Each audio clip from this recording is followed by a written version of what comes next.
With your power supply board at hand, we're going to want to come up here and pull out R11. That's our 1.2K resistor Sansui had in there, and we're going to want to put in our 56 ohm. We're going to want to stand that up off the board about 5/8 of an inch or so, and put some Teflon tubing down the length of the leads to keep it from hitting into the end lead here on the rectifier. Once we get that in, then we just want to focus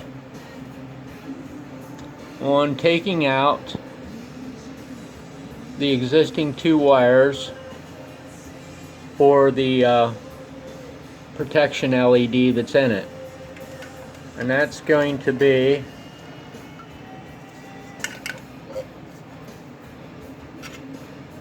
right here. There's going to be 2 wires going into the board that's marked 111. We're going to want to pull them out, and that's going to be the connector for the existing LED. Once we get that out, then we just have to fab up our board here, and it's by no means rocket science either. That's basically what it amounts to.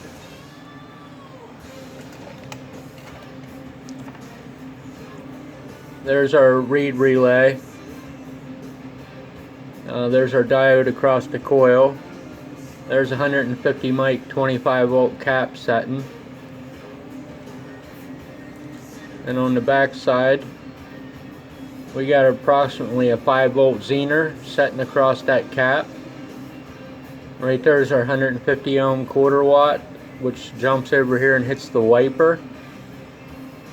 And right here is our normally closed and our normally open. Not necessarily in that order. I can't see which is which. This is probably normally closed, yeah. This is normally open on our relay. Right there's our coil for our relay with the diode setting across it. There's our red wire hitting right here on the anode of that Zener. And right here is our yellow wire that we matched with Sansui's yellow to keep things simple, and that's going to be our pull down wire. That's going to be attached to the bottom of the relay coil and the anode of that 4004 or 4007 diode. That's really all there is to this. There was 11 circuit board spaces in between the points where I drilled these end holes. If that helps. I ended up grinding the edge of this screw down a little bit here, because getting the screwdriver in there, taking it in and out, was hitting against here, and sooner or later it would have ended up tearing something. So I just ground my 632 screw off on its head. And then there's a 440 by, I don't know, it's probably 1 inch actually, 3/4, 1 inch. So there's our 440. That's really all there is to that. Here's your 3 wires coming down, which is going to go to your bicolor. I just happen to have the red on here, the stripe on here. The center lead of that is going to be the cathode. Make sure, yeah, the cathode connection of your common cathode bicolor. So it's going to travel down the middle, and then your end 2 wires are going to be your red or your green LED. It doesn't matter which one is which. If you flip these 2 connections, all you have to do is just simply turn the LED around when you insert it into the connector. So it doesn't matter if you botch up which one is which. There's really no great science to it, although it took a whole day's time to get this thing implemented into that. Now we're just going to set that little board up here above the rectifier. This wasn't extremely, forgive me for saying this, but this wasn't extremely well thought out for the mechanical aspect of this. Electrically, I put a lot of thought into it, but mechanically, I kind of fell short, and I just ended up winging the thing as I went, because I thought I was going to have more places to mount it, and it ended up I didn't. So the best place to stick that little board I found is up here. So we just have to take out that screw on the power supply board here, drill that thing out, tap it to a 632, which is going to be the closest thing up that it's going to tap to. Unless you can find a very long sheet metal screw that's going to go through that spacer. I just don't think they even make something like that.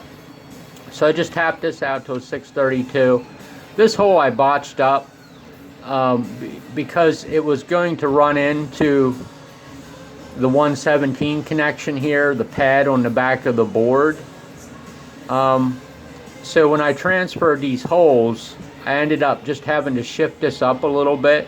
So I actually drilled the hole on top of the hole to shift this up to keep the nut on the back from being too close for my liking there on that pad. So that's all there is to that. And I just had to cut a little notch out here on the top of the board because there's a little lip up here on the chassis. There's a lip there, and I couldn't get it to fit down in there right. I think that's pretty much it. There's really not much else as far as getting it in there. If you can find a smaller profile 150 mic cap, or anything like that, I would say that's fine, because it's a little awkward to get back into there, but it's not a hassle. So just so happens that's a pretty big package cap for 150 mics. So that's really all there is to that. So just jumping back to the schematic real quick, we're going to have a red wire coming off of this point on our board, and we're going to have the yellow wire coming off of this point on our board. And all we're going to do is just be inserting that red and that yellow right back in to the pads where Sansui's protection light was. That's all we're doing, is we're just substituting it back in. So I don't remember if I just said this. Probably did. So we're just reinserting our yellow and our red right back in for where the LED was connected at. So right here's our ground wire, and it's going to come down and tie to ground on the heatsink. Right down there. And it just comes over, because I think I missed this, and it hits the negative of that cap, and it hits the anode of that Zener diode. Those are the only 2 points on our circuit board that are grounded. And I just did this with 24 gauge wire. If I didn't say that, works out pretty well. I use Teflon, but you can use whatever you want. So once you get it screwed in there, then I just take some thread locker and hit the 440 screw on the right with the nut and a lock washer on the back, so it doesn't fall off years down the road and get lost in the amp. That's always fun when that happens. It takes you 6 hours to tear them apart and try to figure out where one little washer went to. It's cocked up a little bit, like I said, because I had to shift that mounting hole up. That's going to bother me, but you know what, eventually I'll get over it. I think that's really all there is to that. I guess the simple part comes next. Alright, this part actually wasn't as hard as it sounds. So we just need to make our Lumex LED, which is a 2x5, fit into a 1x5 hole. It actually measured across Sansui's LED, it measured 0.87, and I made mine exactly 0.87 in the front, and it slid nice and tightly right into the hole. I did put adhesive around the back, but as snugly as it went into the hole in the front, it would have probably stayed in there for a very, very long time. So the only way I knew to do this was just to get a piece of 220 Gator grit here, and I just started to pull this, keep an even pressure down with my finger, and I just pulled it across the sandpaper, counted the number of swipes, and then flipped it again and pulled it the same direction, and then just went through and checked it with the calipers to see if one end of the LED was getting chewed down a little bit more, and if so, I just flipped the direction on it and sanded that way. And then once I got this to around 1 mil, just a little over, it was probably like 1.2, 1.3 millimeters wide on this dimension, I just went over to like some 400 grit to get it a little bit closer, and then I hit it with some 800 grit when I got down to like 1 millimeter. I did swipes with 800 grit, and I did that a little bit differently. If you look at the edge of the sandpaper here, you can probably tell what I did. Since the front of the LED only needed to be cut back down the thickness of the front panel, I thought, well, this is stupid to chew up the whole LED, plus the fact of when I actually started to get close to about 1.3 millimeters, it started to chew through the cathode connection here. And I thought, well, that doesn't seem to be a good thing to do. So I just started putting the LED on its side and judging how much of it has to be into the front panel, and I would just pull it down along the sandpaper and just cut the very top of the LED down, and then flip it over and do the same thing. So you can see my marks there, just judging how much we had to chew off. And it was really very, very simple. It didn't take long at all. But you know, of course, the calipers really did all the work, and it pushed right into the hole. So there was no issue with it. And I just had to tin the leads on the LED that I put in there because the plug was a little bit too big for them, and got it to fit snugly. And mine is actually mounted out from the front face of the board, or from the front face of the unit, probably 0.6 of a millimeter or so. Sansui's this was flush with the front face, so mine sets out just a scotch further. That's really all there was to that. So all we're going to do in conclusion is just put our semi-trusted voltmeter up here and hanging off this side of R11, and flip this on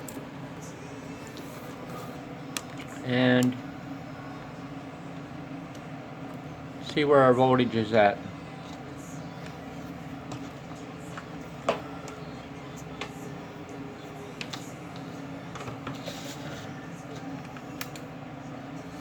We're at 4.38 with the red on, and we are at 4.9 with the green on. Oops.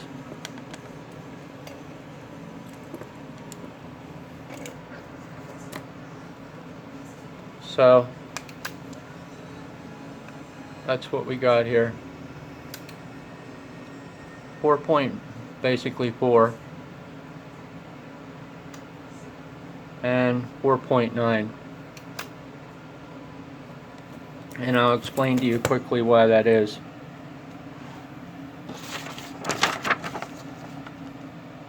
Looking at our trustworthy schematic, we were looking at the voltage here at this point, and what happens here is there's power supply ripple on there. I didn't check it, but I know this undoubtedly. So that's why this point is pulling down low. You might look at this and say, well, there's a 5-volt zener there, so how can the voltage be anything but 5 volts? That's not true, because there's going to be some ripple content on here. And the higher that ripple is, excuse me, the lower this point is going to pull under load. But this actually works out to the benefit because the voltage was higher with the green on, and the reason the voltage is higher with the green LED on is because there's no current being pulled down through this branch. This transistor is cut off and this is turned off, so this ripple is allowing everything to rise up a little bit, which works to our benefit because the green LED is actually the dimmer LED, and vice versa. When the red pulls on, it's drawing more current. This is saturated, hopefully it's saturated, and it's got that contact pulled on, so this voltage is going to sag because of the ripple, which is going to result in the lower voltage we saw on this line when the red's on. And since the red is the brightest of the two LEDs, there's a seesaw there. So that's the science to it. Well, in conclusion again, I hope you enjoyed watching this. I hope you learned something. I'm hoping maybe this is something that other people are going to do just for the sake of doing it. It had no electrical significance to it, but it just spices up the D5. So please give me a thumbs up. I would appreciate it if you like seeing how to do this. I'm pretty sure I gave you enough information that that you can do this on your own. So thanks for watching. Have a good day.